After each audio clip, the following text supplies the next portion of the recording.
लाहार विधायक डॉक्टर गोविंद सिंह जी की नदी बचाओ पदयात्रा में पहुंचे मध्य प्रदेश के पूर्व कैबिनेट मंत्री एवं विधायक सज्जन सिंह वर्मा, पूर्व कैबिनेट मंत्री पीसी शर्मा, पूर्व कैबिनेट मंत्री लाखन सिंह यादव। जहां पर मध्य प्रदेश के पूर्व मंत्री लाहार विधायक डॉक्टर गोविंद सिंह की अगुवाई में सभी नेताओं का स्वागत किया गया। ये तस्वीर आपकी जनता न्यूज़ पर आप देख रहे हैं, जहाँ पर नदी बचाओ पदयात्रा के दौरान रौन क्षेत्र में लाहार विधायक डॉक्टर गोविंद सिंह की अगुवाई में सभी मध्य प्रदेश के वरिष्ठ नेताओं का स्वागत किया गया। ये तस्वीरें आपकी जनता न्यूज़ पर आप देख रहे हैं, जहाँ पर नदी बचाओ पदयात्रा के दौरान एक सभा का आयोजन यहाँ पर किया गया है, जहाँ पर सज्जन सिंह वर्मा सभा को संबोधित कर रहे हैं। जो व्यक्ति नदी बचाने के लिए निकला हो, अपनी माँ की जीवन की रक्षा के लिए प्रण संकल्प लेके निकला हो, निश्चित रूप से ये पवित्र भावना इस क्षेत्र के लोगों के भी काम आएगी, कांग्रेस परिवार के लिए भी काम आएगी और आने वाली वो पीढ़ी जिसे हम कहते हैं, उस भावी पीढ़ी के कंधे पे भारत का भार है। उस भावी पीढ़ी को हम पानी का संकलन देके जाएं, जिंदा नदियां देके जाएं, तो निश्चित रूप से डार साहब की यात्रा नदियों के नव जीवन के लिए, कायाकल्प के लिए एक महत्वपूर्ण मैं मानता हूं। साथियों, लोकतंत्र के हत्यारे चंबल में कहीं छुपे हुए हैं। ये सुन लो मेरी बात, लोकतंत्र के हत्यारे चंबल में ही छुपे हुए हैं, उनको ढूंढ ढूंढ के निकालना पड़ेगा। और बाबा साहब का वो संविधान उन्होंने कभी कल्पना भी नहीं की थी। उन्होंने तो एक प्रावधान रखा था संविधान में कि यदि कोई विधायक मर जाए तो उसकी जगह उपचुनाव करा लो। अब उनको क्या पता कि विधायक ही बिकने लग जाएंगे। 27 विधायक बिके हैं और उनके मुखिया तुम्हारे आसपास ही मंडरा रहे हैं। बदला लेने का समय बहुत जल्दी, 3-4 दिन बाद 27 विधानसभा की तारीख आ जाएगी चुनाव की। बदला लेने के लिए तैयार रहना। मुझे विश्वास है कि चंबल का किनारा, सिंध नदी का किनारा, जहाँ पे सूरवीर पैदा होते हैं और जहाँ सूरवीर पैदा होते हैं, वहाँ गद्दारों के लिए कोई जगह कभी नहीं होती। बदला लेना है। मैं ज्यादा नहीं बोलूंगा। अभी हेमंत कटारे हमारे भतीजे हैं, मेरे मित्र के सुपुत्र हैं। अभी ये कह रहे थे कि सज्जन भैया जब बोलते हैं तो चंबल के पानी की आवाज आती है। मैं बता दूं हेमंत, जिस जिले में मैं पैदा हुआ, इंदौर में, ये चंबल वहीं से निकली है। जाना पाओ की पहाड़ियों से, वहीं से बह के यहाँ तक आई है। और आज सज्जन वर्मा भी उसी चंबल की धरती पे आया है। तो मैं तो आपकी आवाज में आवाज मिलाने आया हूँ।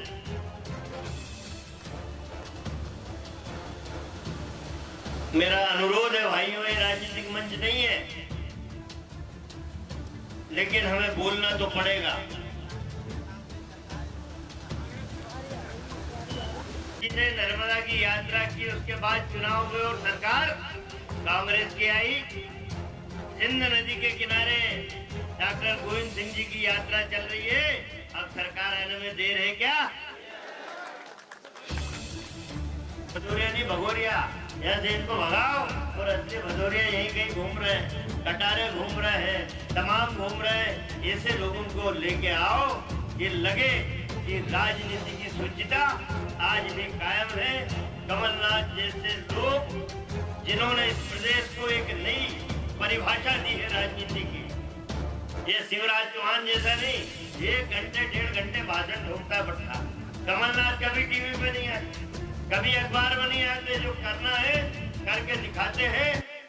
मैं भाइयों बहनों ये कहना चाहता हूँ कि ये चंबल के शेर कहते थे पहले हम डॉक्टर गोविंद सिंह जी को, लेकिन अब कहेंगे चंबल के गांधी। एक गांधी जी करते थे इस तरह की यात्रा। गांधी जी के बस की थी उन उम्रों में यात्रा। जिन्होंने पूरे देश के अंदर घूम घूम के यात्रा की।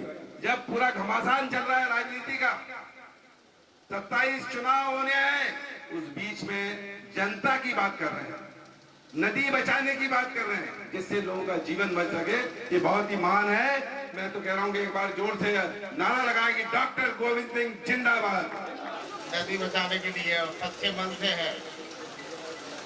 हमने लगातार 7 साल से विधायक है, 35 साल होने को है, हो जाएंगे 34 में। और हमने सबसे घोषणा कर चुका हूँ। मैं एक बार ये कहता हूँ, जो करता हूँ कि चुनाव अगला विधानसभा का नहीं लड़ना तो नहीं लड़ूंगा, लेकिन राजनीति में काम करूंगा, अन्याय के खिलाफ लड़ेंगे। अभी जो आज से 25 वर्ष पहले की घटना हमें याद है, ये सिंध नदी जहाँ पर मालहेन से एक बारात आई थी, उत्तर प्रदेश जा रही थी। उस बारात में सिंध मैदा घाट पर नदी डूब गई थी जून के महीने में। नदी में मोटर गिरी थी बस, और 29 लोग हमारे साथी रिश्तेदार सब बर्बादी हो गए। आज उसी नदी में ये बरसात का सीजन है, और हमारा सितंबर के महीने में मुश्किल से अभी बांध का पानी थोड़ा छोड़ा गया, अन्यथा 1 गिलास से ज्यादा पानी नहीं। और अगर यही हालत रही तो 2, 4, 5 वर्षों में ये नदी पूरी तरह से मरणासन हो जाएगी। और इसका मूल कारण है रेत का उत्खनन। हम तो अवैध सब पर रोक लगने चाहिए, बचा नहीं देते। अब तो थोड़ी बहुत रह गई है तो 20%, 15% है, और अगर वो भी चली गई तो नदी जो है, जैसा कि कल जल प्रसारणी राजेंद्र सिंह जी आए तो उन्होंने बताया था कि रेत जिस प्रकार हमारे शरीर में फेफड़े हैं, उसी प्रकार रेत नदियों का फेफड़ा है। अगर रेत पानी को रोकती है, नीचे ले जाती है, तो और आज जब अभी नीति आयोग मोदी ने आयोग बनाया है, 2018 की रिपोर्ट है, उसमें ग्वालियर आसपास के इलाके में 70% पानी जो नीचे रहता है 100 में, अगर तुम्हारे पास 100 बाल्टी है तो 70 बाल्टी फटा, अब रह गया केवल 30 बाल्टी, वो भी ज्यादा से ज्यादा 8-10 वर्ष चल रहा है। अभी हमने मच्छर पिछले 6 वर्ष पहले हैंडपंप लगाया था बैंक के सामने, 130 फुट की छत डली थी, 13 चला था 10 फुट, और अब 180 की हो गई, और आज हैंडपंप कर गया। मतलब 40, कहीं 40, कहीं 50, कहीं 30, कहीं 35, इससे ज्यादा पानी जा चुका है। और आसपास में हमारा इलाका है सिंध नदी के 30 फुट इधर, 30 फुट इधर, इन दोनों में सिंध का ही पानी मिलता है, चाहे सिंचाई के लिए, और रेत का पानी जो आता है पीएचई वाले और सब लोग सिंचाई विभाग की भी रिपोर्ट है, तो गाँव वाले भी जानते हैं सिंध का पानी है। इसलिए इसको बचाने के लिए आप लोगों ने हमने तय कर लिया और सबने सहयोग दिया, भरपूर दिया। 35 करोड़ जो लिए उसका 1-1 रुपए का हिसाब मांगना, और उसके बाद वोट की बात करना, नहीं तो गो टू पवेलियन उसको घर बिठा देना। आने वाले समय में सरकार आपकी होगी। जितने भी विकास के हमारे काम अवरुद्ध हुए आदरणीय कमलनाथ जी के कार्यकाल में, 15 महीने के कार्यकाल में जितना उन्होंने मध्य प्रदेश में विकास की एक धारा को बहा है, वो धारा अवरुद्ध हुई है कुछ समय के लिए, लेकिन आपके सबके सहयोग से आने वाले इस विधानसभा में जो बाई इलेक्शन हो रहा है, उसमें आप सब लोग मिलकर हमारे कांग्रेस के प्रत्याशी, जो भी प्रत्याशी हो, उसको कांग्रेस के पंजे वाला बटन दबाकर मध्य प्रदेश में कमलनाथ को दोबारा मुख्यमंत्री बनाने का हम सब संकल्प लें। आपकी यात्रा 11 तारीख को समापन है।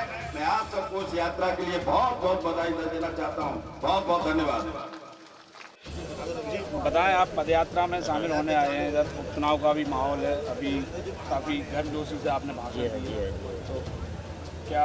अब देखिए, ये डॉक्टर गोविंद सिंह जी हमारे सीनियर लीडर हैं। इस भरी गर्मी में पैदल यात्रा कर रहे हैं नदियों के संरक्षण के लिए, नदियों को बचाने के लिए, पैर में छाले पड़ गए हैं पर ये यात्रा रुक नहीं रही है। बहन की मृत्यु हो जाती है तो यात्रा नहीं रुक रही है। ये जज्बा निश्चित रूप से इस पूरे चंबल अंचल के लिए और मध्य प्रदेश की तमाम नदियों के लिए एक जीवनदायिनी का काम करेगा। जिस यात्रा में जल पुरुष राजेंद्र सिंह जी आके अपना व्याख्यान देते हों, जहाँ पे विचारक आके अपने व्याख्यान देते हों, निश्चित रूप से वो यात्रा बड़ी महत्वपूर्ण है।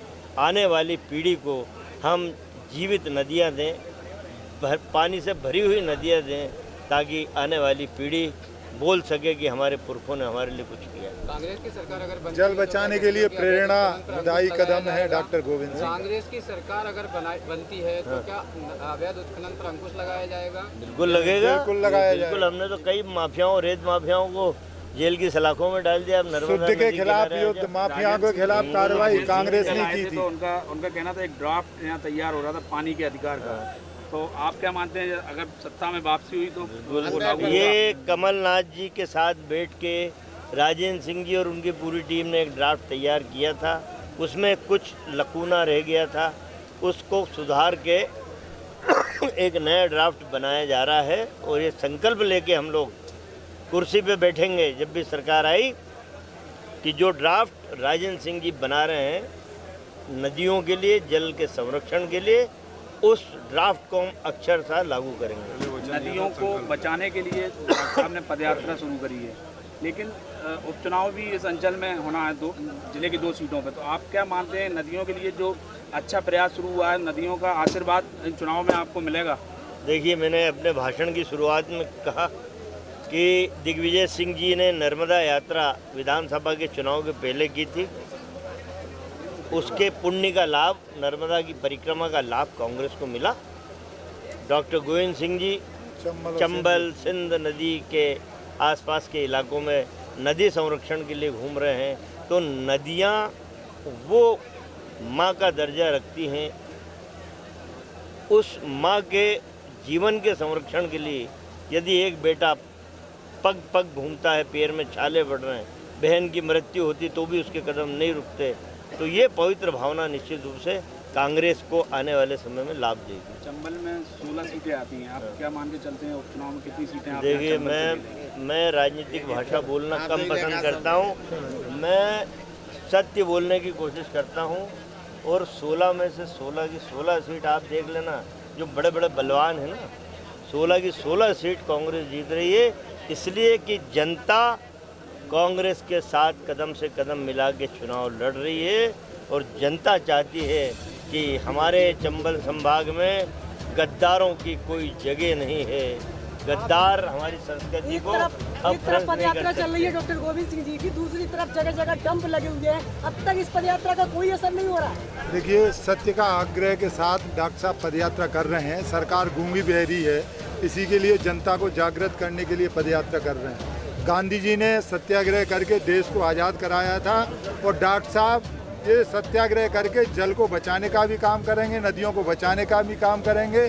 तो जो रेत डंप हो रहे हैं उनको ठिकाने लगाने का भी काम। 5 सितंबर से